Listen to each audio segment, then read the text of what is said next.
Hi there, I'm Tony Mitra, and this is my kind of goodbye India movie. I've not made a movie for some time now. Uh, I've been in India for 16 months, and it has been an exhilarating time. I came for some personal work. I did not anticipate that it would take so long. I did not come here to talk about my passion, which is resisting glyphosate and toxicity in food systems.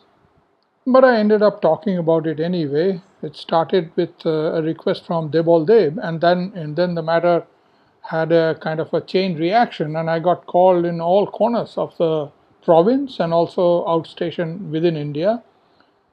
Uh, it was not smooth sailing initially. The one group that should have, or I expected to get more support from, which is the conglomeration, the alliance of various little organizations that fight for farmers' rights and clean food and fight against the toxic technologies being brought forward from corporations. I expected them. It's not that they didn't know about it. They knew me. I expected they would be very happy because I was bringing some new items on the table. However, that's not how it worked out.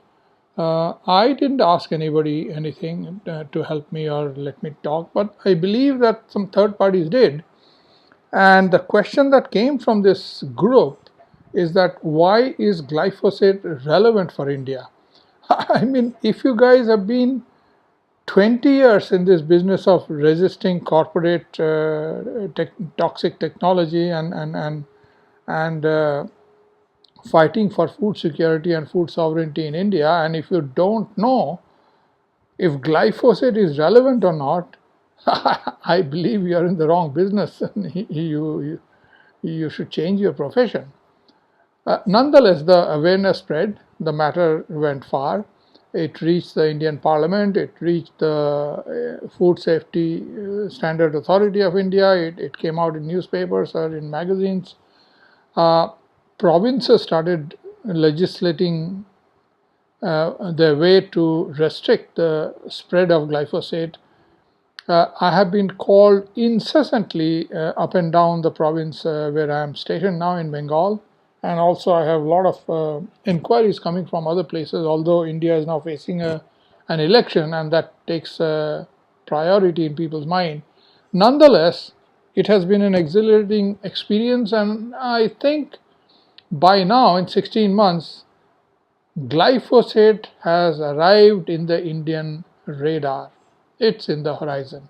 I have been flabbergasted, I've been horrified to see the extent to which Indians are affected, extent to which the kinds of autoimmune diseases, the kinds of birth defect that one can expect from pesticide exposure in general and glyphosate in particular is staggering. I mean, I can hardly go to a village these days without seeing the suspected birth defects where pregnant mothers are exposed in the first few weeks of pregnancy. I mean, the kind of test that Andres Carrasco in Argentina did, for instance, or anyway, the thing is, it is in the horizon, but India is having a horrible time in resisting it. It's not even approved properly for use in agriculture. It is only approved for tea gardens, but it's everywhere. It's being applied as a medicine for the soil, of all things.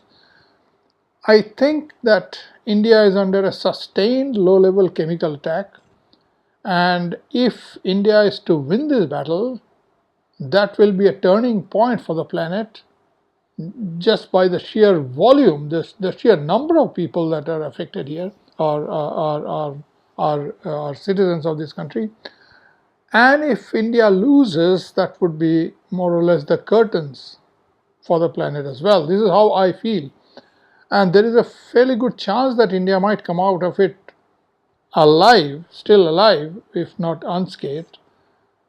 And if India is to win it, It will not be because of the elite, it's not be because of this upwardly mobile progressive middle class.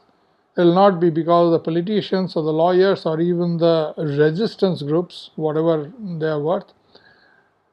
It will be, if they win, for the common man, the person in the field who is toiling under the sun. It will be because of them. And I've developed an enormous fondness and respect for these guys.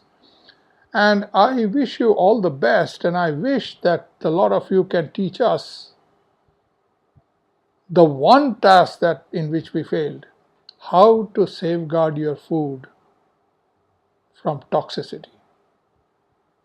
Good luck and thank you.